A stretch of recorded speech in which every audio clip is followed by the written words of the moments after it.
Merhaba arkadaşlar, örgü kanalıma hoş geldiniz. Minik bebeklerimiz için hem kolay hem de güzel kürklü bir hırka yaptım. Bugün bu hırka anlatımını sizlerle paylaşmak istiyorum. Tığ işi bir hırka yaptım arkadaşlar. Örgüsü hem kolay hem de çok güzel cimcime modelli hırka. Yakadan düğmeli yaptım bakın. Bu şekilde 4 düğme yaptım. 2 düğme açık, 2 düğme kapalı olarak. Şık bir görünüm elde ettik. Bu kol ucunda ve çevresinde kürk görünümü elde etmek için bakın böyle bir iplik kullandım. Yumuşak dokulu bir iplik. Çok şık oldu bakın bu şekilde. Bu hırka örgüsüne yakadan zincir yaparak başlıyoruz. Ben bugün hırka anlatımını 6-12 ay arası bir bebek ölçüsüne göre yapıyorum. Ama siz bu hırkayı yeni doğan bebek için yapabilirsiniz. 1, 2, 3, 4, 5 her yaş çocuklarınız için yapabilirsiniz. Pembe renkli yaptım ben. Siz farklı renkler kullanarak aynı modeli erkek bebekler için de yapabilirsiniz. Kız ve erkek bebekler için uygun bir model. 0-1 yaş çocuklar için benimle aynı sayıda başlayabilirsiniz. Bu yaka arttırma sırasını benim yaptığımdan 2 sıra önce bitirirseniz yeni doğan bebek için olur. 1 sıra önce bitirirseniz 3 aylık bebek için olur. Bu yaka arttırma sırasını benim yaptığımdan 1 sıra fazla yaparsanız 1-2 yaş arası çocuklarınız için olur arkadaşlar.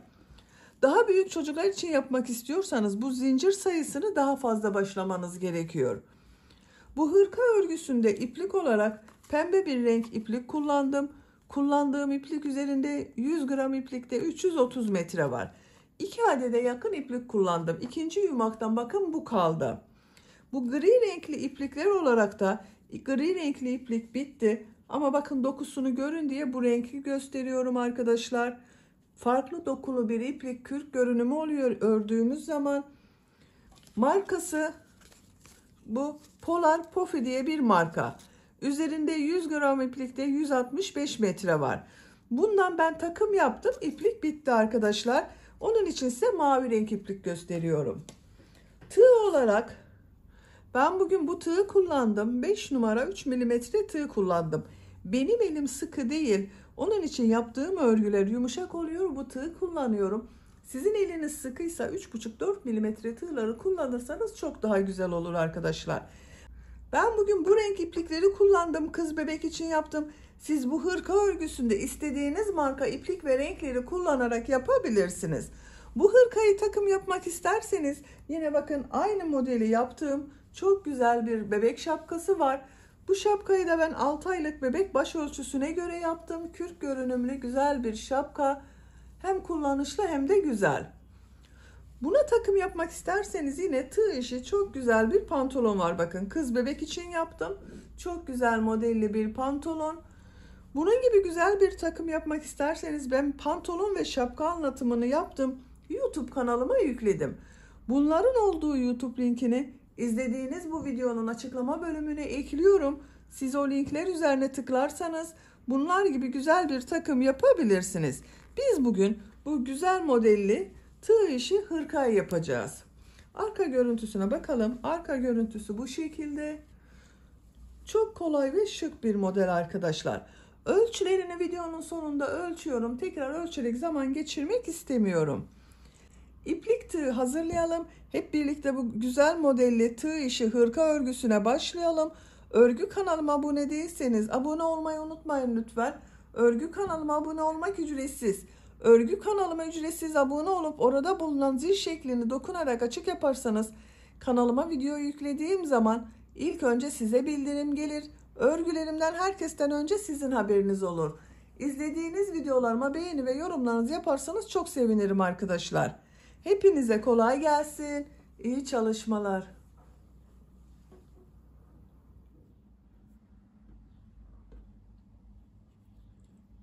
Örgüye yakadan zincir yaparak başlıyorum. İlk ilmeği ben bu şekilde yapıyorum.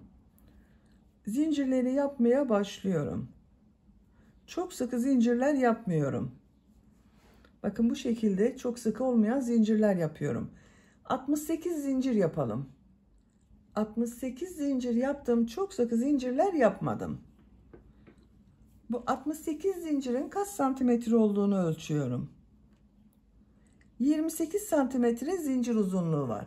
Benim elimin sıklığına göre 28 santimetre için 68 zincir yaptım arkadaşlar. Sizin eliniz sıkıysa daha fazla zincir yapmanız gerekebilir. 3 zincirde dönüş için yapıyorum. 1, 2, 3. Tığ üzerine iplik alıyorum. 3 ilmek atlıyorum. 1, 2, 3. 4. ilmeğe trabzan yapıyorum. 10 trabzan yapıyorum. Bu 3 ilmek atlayarak yaptığımda bir trabzan. Bakın bu 1, 2. 3, 4, 5, 6, 7,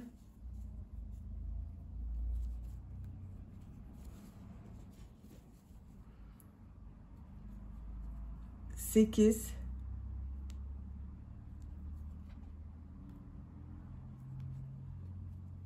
9, 10.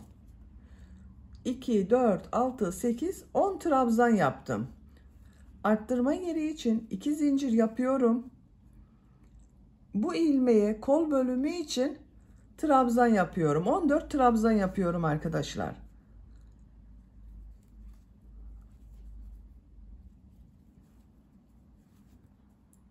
...14 trabzanı yapalım.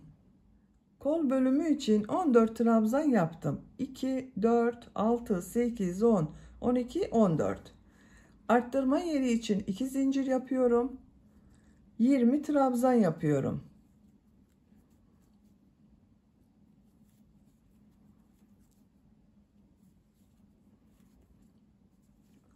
Siz buraya kaç trabzan yaptıysanız buraya yaptığımız trabzanın 2 katı olacak.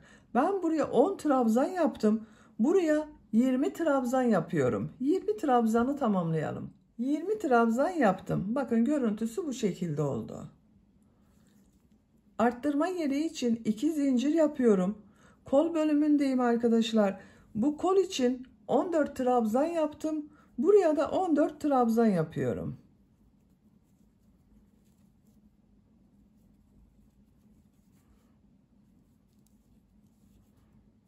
...14 trabzanı tamamlayalım. Diğer kol bölümü için 14 trabzan yaptım. Arttırma yeri için 2 zincir yapıyorum. 10 trabzan yapıyorum.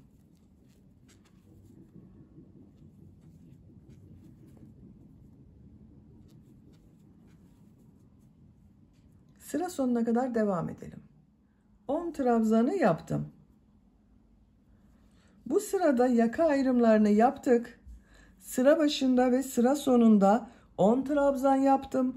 Kol bölümleri için 14 trabzan yaptım. Buraya da bunların ikisi toplamı olan 20 trabzan yaptım. İkinci sıradayım. Bir zincir yapıyorum. Örgüyü çeviriyorum. İlk ilmek üzerine trabzan yapıyorum. Diğer ilmeklere trabzan yaparak devam ediyorum. 10 trabzan yapıyoruz. Bu arttırma zincirine kadar devam edelim. Arttırma zincirine kadar 10 trabzan yaptım. Bu arttırma zinciri üzerine 2 trabzan, 2 zincir, 2 trabzan yapıyorum.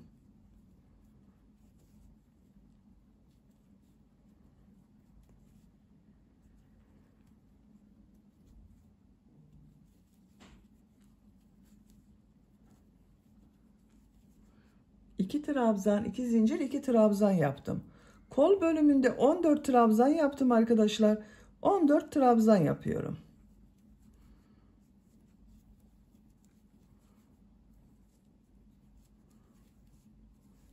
Arttırma zincirine kadar devam edelim. Bu arttırma zincirine kadar trabzanlar yaptım. Bu 2 zincir üzerine 2 trabzan, 2 zincir, 2 trabzan yapıyorum. Arttırmaları 2 trabzan, 2 zincir, 2 trabzan şeklinde yapıyoruz. 2 trabzan, 2 zincir, 2 trabzan yaptım.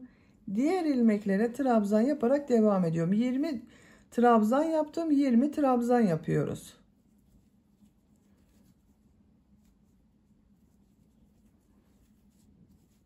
Buraya kadar devam edelim.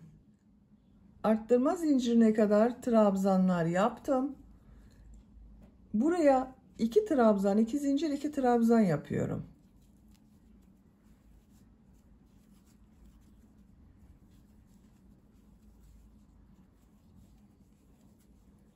Kol için 14 trabzan yapıyorum. Buraya kadar devam edelim. Buraya kadar trabzan yaptım. Arttırma yerine 2 trabzan, 2 zincir, 2 trabzan yapıyorum.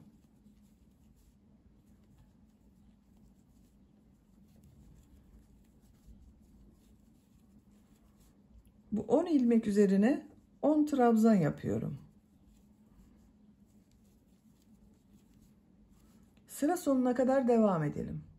Sıra sonuna kadar tamamladım. Sıra sonunda bakın bir alt sırada 3 ilmek atlayarak yaptığım bir trabzan var. Bunun 3. ilmeğe tığ takıyorum. Trabzan yapıyorum.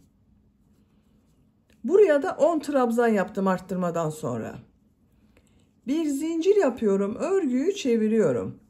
Bu sırada yine arttırma yapacağız. Bu arttırma yerlerinde bir trabzan, 2 zincir, bir trabzan şeklinde arttırma yapacağız.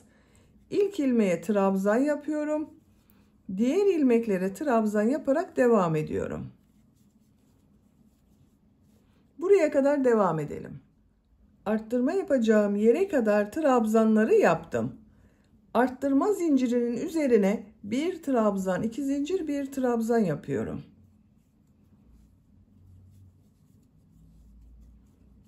Diğer ilmeklere trabzan yaparak devam ediyorum. Arttırmayı bir trabzan, 2 zincir, bir trabzan şeklinde yaptım. Buraya kadar devam edelim. Arttırma yerine kadar trabzanları tamamladım. Buraya yine bir trabzan, 2 zincir, bir trabzan yapıyorum.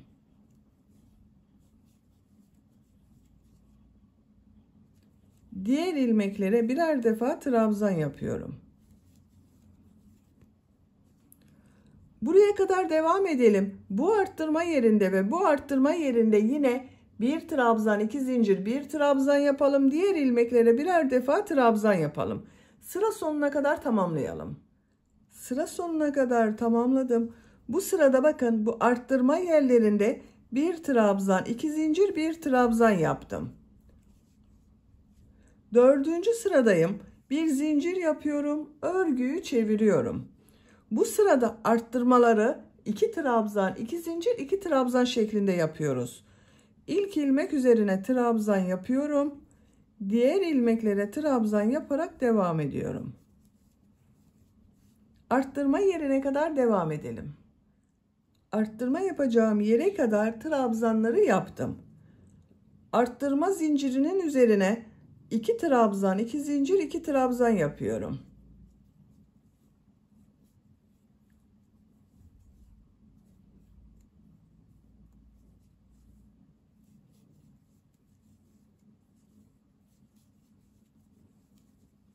İki trabzan, 2 zincir, 2 trabzan yaptım.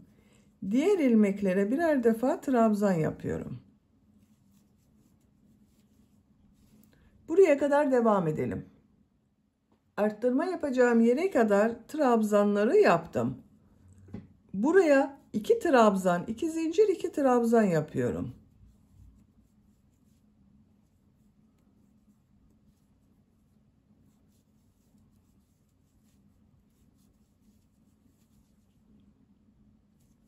Diğer ilmeklere birer defa trabzan yapıyorum.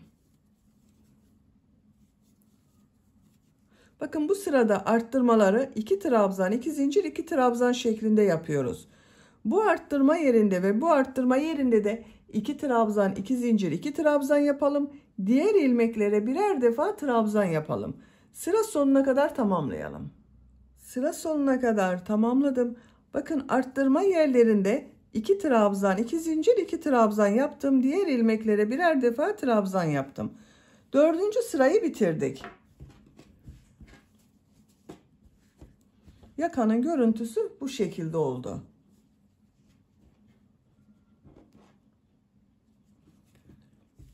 Beşinci sıradayım. Bir zincir yapıyorum, örgüyü çeviriyorum. İlk ilmeğe trabzan yapıyorum. Diğer ilmeklere trabzan yaparak devam ediyorum. Arttırma yerine kadar devam edelim. Arttırma yapacağım yere kadar trabzan yaptım. Arttırma yerine bu sırada bir trabzan, iki zincir, bir trabzan yapıyorum.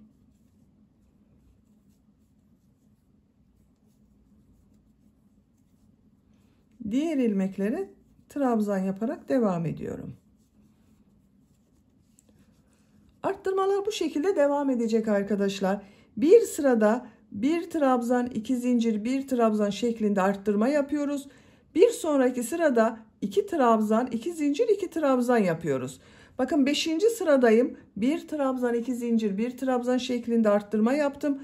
6. sırada iki trabzan, iki zincir, iki trabzan. 7. sırada bir trabzan, iki zincir, bir trabzan. 8. sırada 2 trabzan, 2 zincir, 2 trabzan. 9. sırada yine 1 trabzan, 2 zincir, 1 trabzan şeklinde arttırmalar yapacağız. Yapacak olduğunuz çocuğun büyüklüğüne göre bu dönüşümlü olarak arttırmaları yaparak yakanın örgüsünü tamamlayalım. Roba örgüsünü arttırmalar yaparak 9 sıra tamamladım. Bir sırada 2 trabzan, 2 zincir, 2 trabzan yaptım. Bir sırada bir trabzan, iki zincir, bir trabzan şeklinde arttırma yaptım.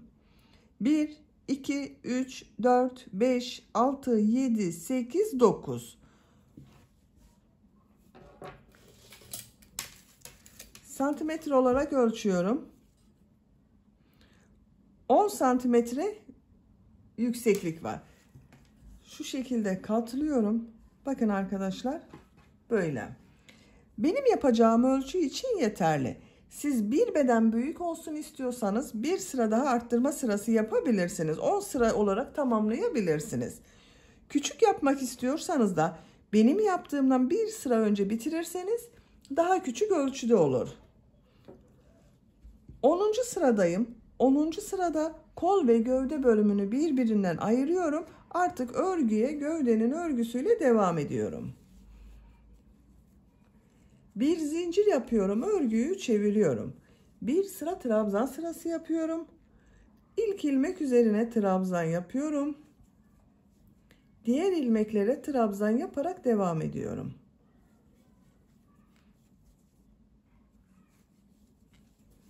Buraya kadar devam edelim.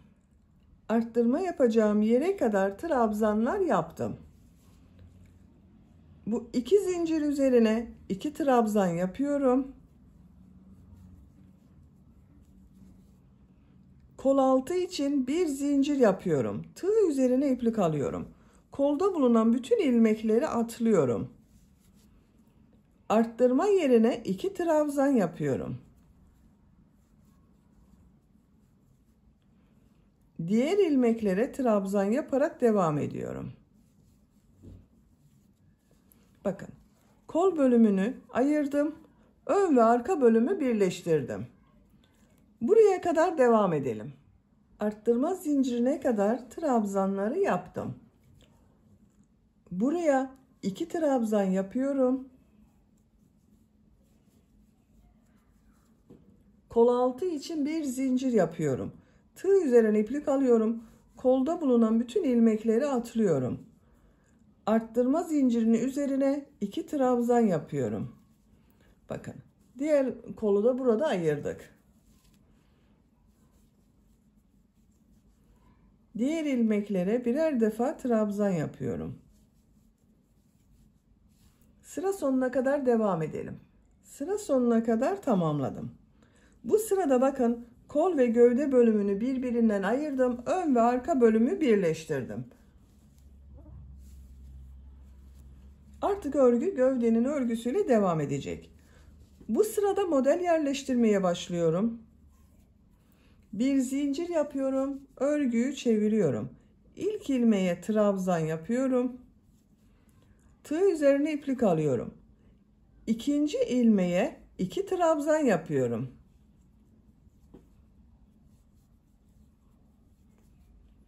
Tığ üzerine iplik alıyorum. Bir ilmek atlıyorum. İkinci ilmeğe 2 trabzan yapıyorum.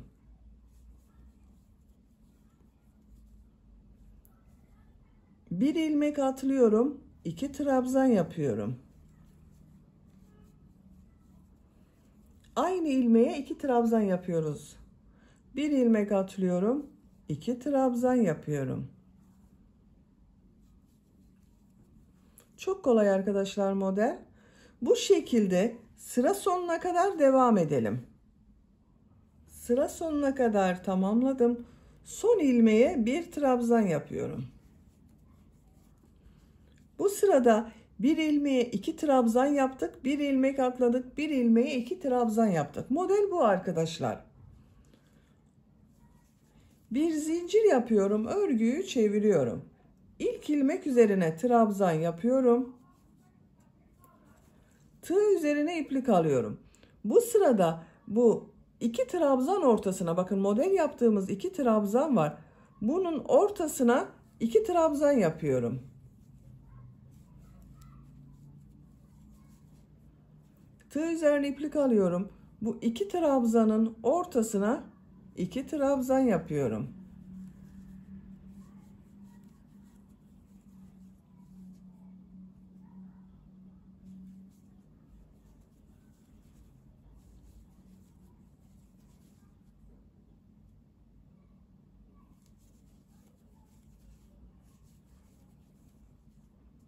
Sıra sonuna kadar devam edelim. Sıra sonuna kadar tamamladım. Son ilmeğe bir trabzan yaptım. Bir zincir yapıyorum. Örgüyü çeviriyorum. İlk ilmek üzerine trabzan yapıyorum. Sıra başında ve sıra sonunda bir trabzan yapıyoruz bakın. Yine bu 2 trabzanın ortasına 2 trabzan yapıyorum.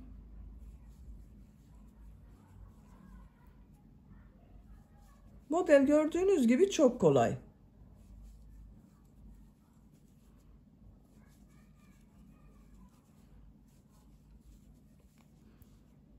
Bu şekilde devam edeceğiz arkadaşlar. Sıra sonuna kadar devam edelim. Bir zincir yapıp geriye dönelim. Modelleri tekrarlayarak örgüye devam edeceğiz.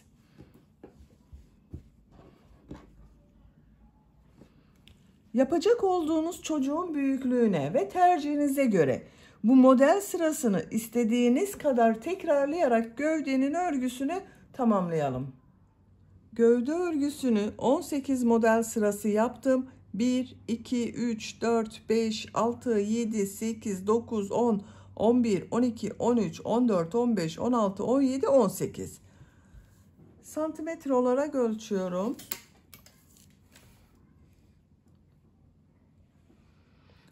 19 santimetre yükseklik var. Benim yapacağım ölçü için bu yeterli. Burada bitirmiyorum. Böyle bir iplikle kürk görünümü vermek istiyorum arkadaşlar. Bakın bu şekilde bir iplik. Markası Polar Pofi diye bir iplik. Polyester bir iplik. Dokusu da çok farklı bakın. Ben bu iplik ile yapıyorum. Siz istediğiniz ipliği kullanabilirsiniz. Bakın bu bölümde ipliği kestim.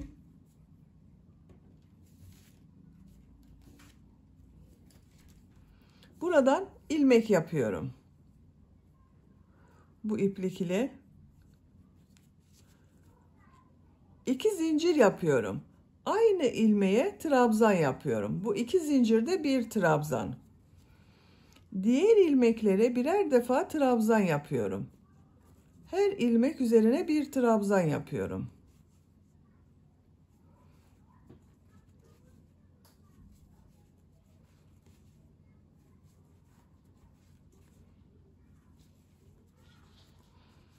Bakın yumuşacık kürk görünümü elde ediyoruz arkadaşlar. Sıra sonuna kadar devam edelim. Buraya kadar trabzanlar yaptım. Bakın bu şekilde bir görüntü elde ettim. Bu son ilmek üzerine 4 trabzan yapıyorum. Aynı ilmeğe bakın 4 trabzan yapıyorum.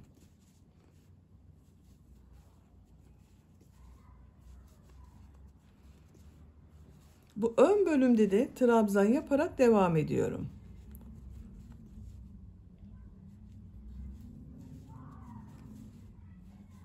Şu şekilde gördüğüm ilmeklere trabzan yapıyorum.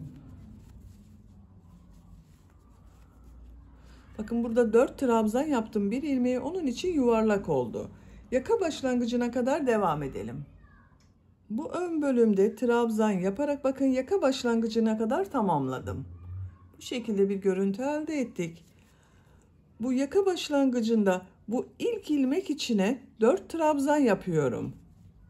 Yuvarlak bir görüntü elde etmek için bakın buraya 4 trabzan yapıyorum. Yaka çevresinde bulunan ilmeklere birer defa trabzan yapıyorum.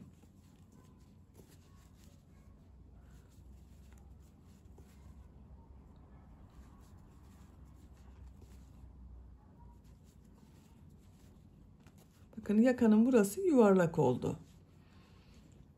Buraya kadar devam edelim. Yaka çevresinde trabzan yaparak bakın buraya kadar tamamladım. Bu son ilmeğe 4 trabzan yapıyorum.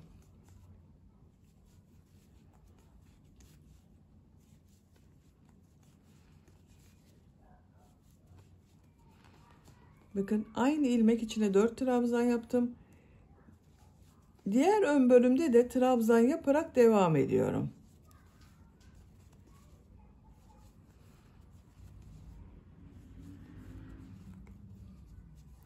Sıra sonuna kadar devam edelim.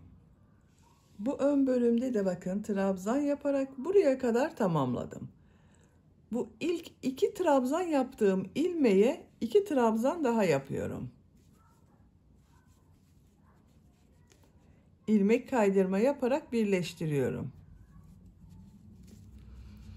Bakın çevresinden bir sıra trabzan sırası yaptım.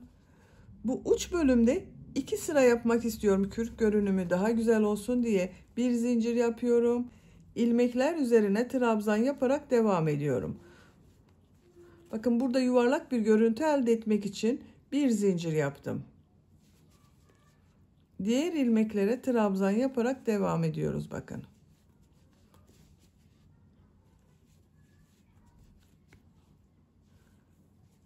Buraya kadar devam edelim. İkinci sıra trabzan sırasını bakın sıra sonuna kadar tamamladım. Bu şekilde bir görüntü elde ettik. Sıra sonunda 2 zincir yapıyorum. Bu ilmek ile ilmek kaydırma yaparak bitiriyorum. Bakın bu 2 zincirde bir trabzan görüntüsü oldu. İpliği kestim. İlmek içinden çekiyorum. Bakın görüntüsü böyle oldu. İpliği örgünün ters tarafından ilmek çekerek kaybediyorum. Birleşim yerinin görüntüsü böyle arkadaşlar. Bakın çok güzel oldu. Kürk görünümlü bir çevre yaptık. Şimdi düğme biritlerini yapmak istiyorum. Buraya bakın bir buraya bir buraya 2 tane düğme biriti yapıyorum.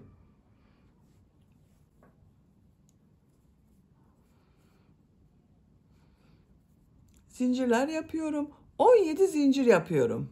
3, 4, 5, 6, 7, 8, 9, 10, 11, 12, 13, 14, 15, 16, 17. 17 zincir yaptım. Tığ üzerine iplik alıyorum. 2, 4, 5 ilmek atlıyorum. 6. ilmeğe trabzan yapıyorum. Bu 5 ilmek atladığım düğme iliği olacak. Diğer ilmeklere trabzan yaparak devam ediyorum. 12 trabzan yapıyorum.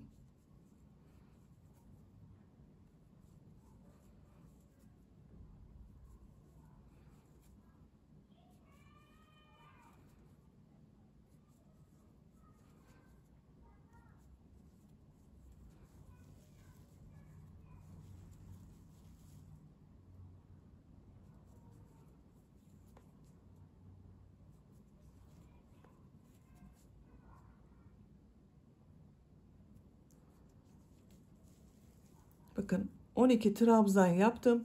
Pembe ipliği kesiyorum.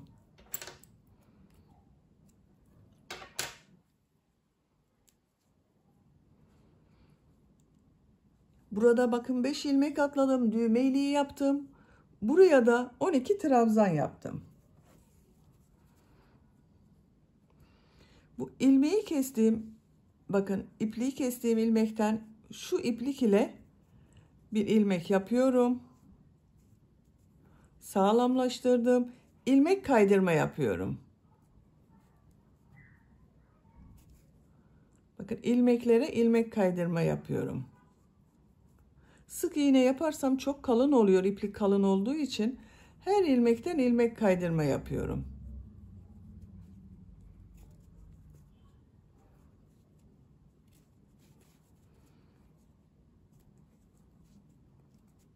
Buraya kadar devam edelim.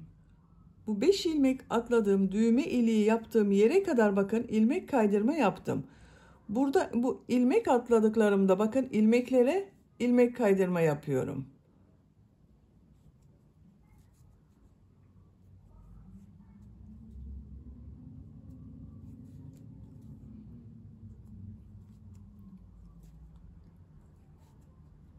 Diğer ilmeklere de ilmek kaydırma yapıyorum.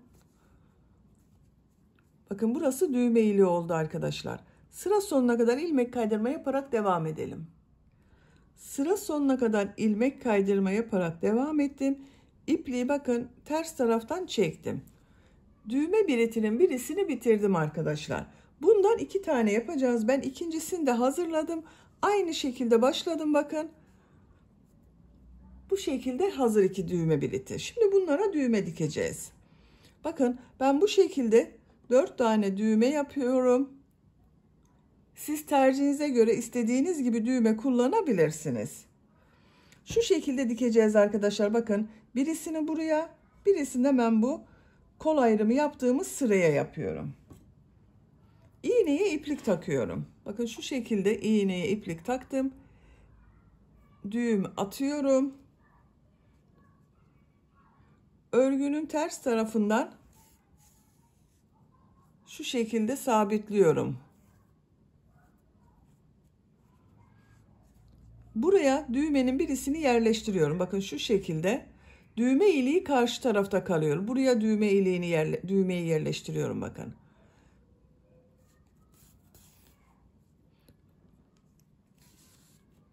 Düğmeyi bakın buraya sabitledim. Şimdi bunu örgümüze dikeceğiz. Bakın şuraya ikinci sıraya dikiyorum ben. Şu şekilde yerleştiriyorum.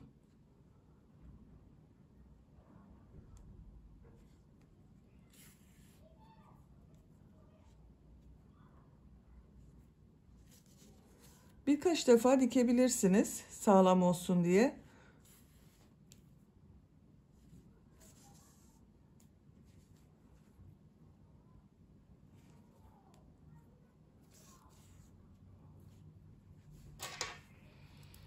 İpliği kesiyorum. Bakın birisini hazırladım. Karşısına düğmesini de dikelim. Bakın yine karşıdan ikinci sıraya dikeceğiz.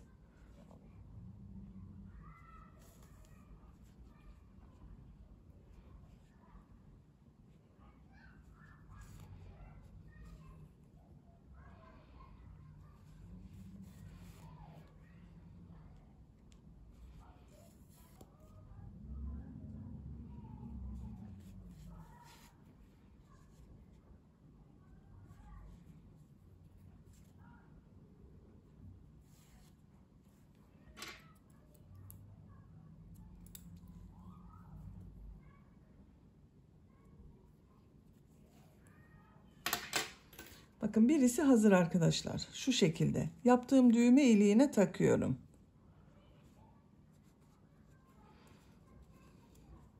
Diğerini de gösteriyorum nereye dikeceğimizi. Düğme iliğinin diğer tarafında bu düğmeyi sabitliyorum.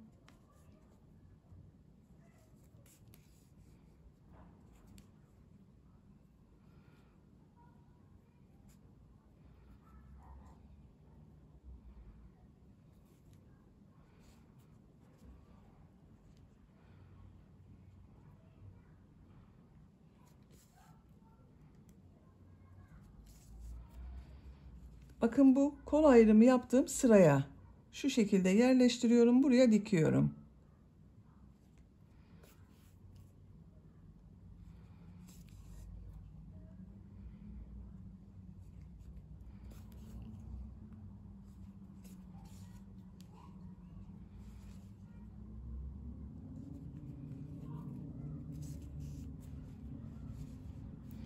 Şu düğmeyi de dikelim, bitirelim. Karşı tarafa da bakın düğmelerini diktim. Hazırladım arkadaşlar. Şu şekilde burada yaptığım düğme iliklerine takıyorum. Bakın düğme biritleri çok şık oldu. Güzel oldu.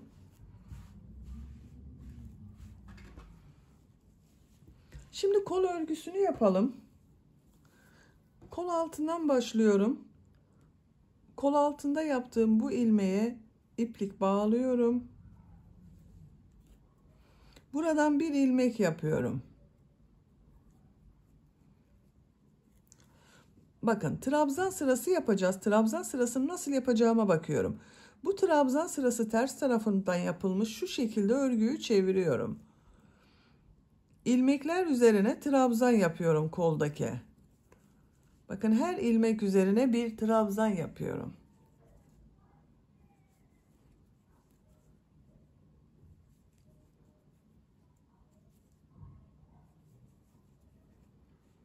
Sıra sonuna kadar devam edelim. Sıra sonuna kadar trabzan yaptım. Kol altında yaptığım bu ilmek ile ilmek kaydırma yaparak birleştiriyorum. Bakın bir sıra trabzan sırası yaptım. Bu kol bölümünü gövde bölümünden ayırdığım sırada yaptığım trabzanların devamı oldu. Bu sırada model yerleştirmeye başlıyorum. 4 zincir yapıyorum. V şekilleri yapıyoruz arkadaşlar. Örgüyü çeviriyorum. Bu ilk ilmek üzerine trabzan yapıyorum. Bakın ilk model bu. Tığ üzerine iplik alıyorum. Bir ilmek atlıyorum. İkinci ilmeğe 2 trabzan yapıyorum. Bir ilmek atlıyorum. 2 trabzan yapıyorum. Bir ilmek atlıyorum. 2 trabzan yapıyorum. Gövde bölümünde yaptığımız modelleri yapıyoruz. Sıra sonuna kadar devam edelim. Sıra sonuna kadar modelleri yaptım. Son yaptığım modeli ilk model ile bakın şu şekilde birleştiriyorum. İlmek kaydırma yaparak. İlk model sırasını yaptık kol örgüsünde. Örgüyü çeviriyorum. Örgüyü çevirerek örüyorum arkadaşlar. Bakın gövde bölümünde de örgüyü çevirerek ördüğümüz için görüntü farklı olmasın diye kol bölümünde de örgüyü çevirerek örüyorum. Siz tercihinize göre örgüyü çevirmeden bu şekilde yuvarlak şekilde de devam edebilirsiniz. İlk ilmek üzerine bakın şu model üzerine ilmek kaydırma yaparak geçiş yapıyorum. 2 zincir yapıyorum. Tığ üzerine iplik alıyorum. Aynı model üzerine bir trabzan yapıyorum. Bakın 2 trabzan oldu.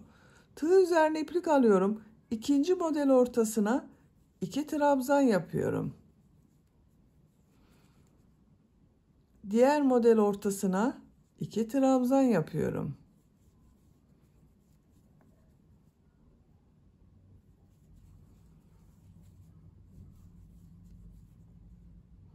Sıra sonuna kadar devam edelim. Sıra sonuna kadar modelleri yaptım. Bakın son modelin üzerine de model yaptım. İlk model ile ilmek kaydırma yaparak birleştiriyorum. Örgüyü çeviriyorum. İlk model ortasına ilmek kaydırma yaparak geçiş yapıyorum. 2 zincir yapıyorum. Trabzan yapıyorum. Diğer model ortasına 2 trabzan yapıyorum. Diğer model ortasına 2 trabzan yapıyorum. Bakın kol örgüsü böyle. Aynı gövde bölümünde yaptığımız modelleri yapıyoruz. Hırkanın kol örgüsünü bu model sırasını tekrarlayarak istediğiniz kadar yapabilirsiniz. Gövde sırasıyla aynı sayıda yapabilirsiniz veya 1-2 sıra eksik veya fazla yapabilirsiniz. Model sırasını tekrarlayarak kolun örgüsünü devam edelim. Hırkanın kol örgüsünü ben tamamladım. Kol ucunda da burada yaptığım gibi bakın trabzan sırası yaptım. Bu kol örgüsünü bitirdim. Diğer kol örgüsünde bakın model sırasını yaptım. Gri renkli ipliğe kadar tamamladım. Kaç sıra model sırası yaptığımı sayıyorum. 1, 2, 3, 4, 5, 6, 7, 8, 9, 10, 11, 12, 13, 14, 15, 16, 17 model sırası yaptım. Ölçüyorum. 16 santimetre uzunluk var. Daha kol ucunu da yapacağız. Bu uzayacak arkadaşlar. Pembe renk ipliği bakın ilmek kaydırma yaparak birleştirdim. Burada kesiyorum.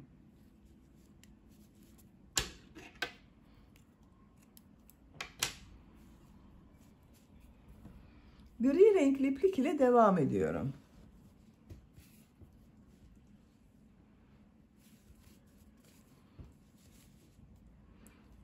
Bu ilmekten ilmek yapıyorum.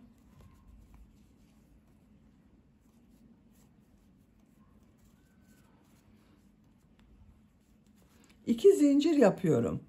Tığ üzerine iplik alıyorum. Her ilmek üzerine bir trabzan yapıyorum.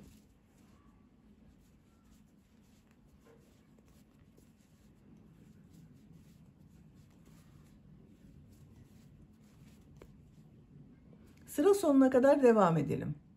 Sıra sonuna kadar tamamladım.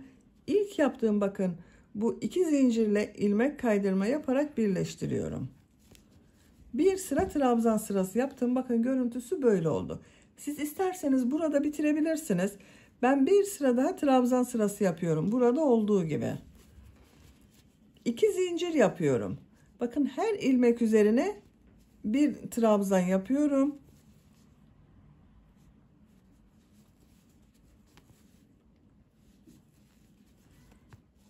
Sıra sonuna kadar devam edelim. Sıra sonuna kadar tamamladım.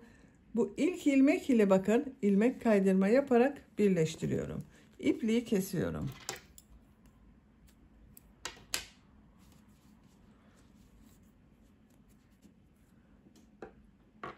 Hırkanın örgüsünü bitirmiş olduk. Bakın arkadaşlar kol ucu bu şekilde oldu. Çok güzel oldu. Bakın çok şık bir hırka yaptık birlikte. Arka görüntüsüne bakalım. Bakın arka görüntüsü bu şekilde.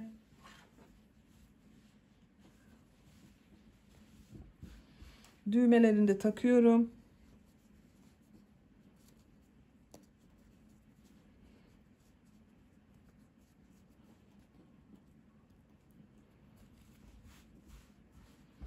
Bakın.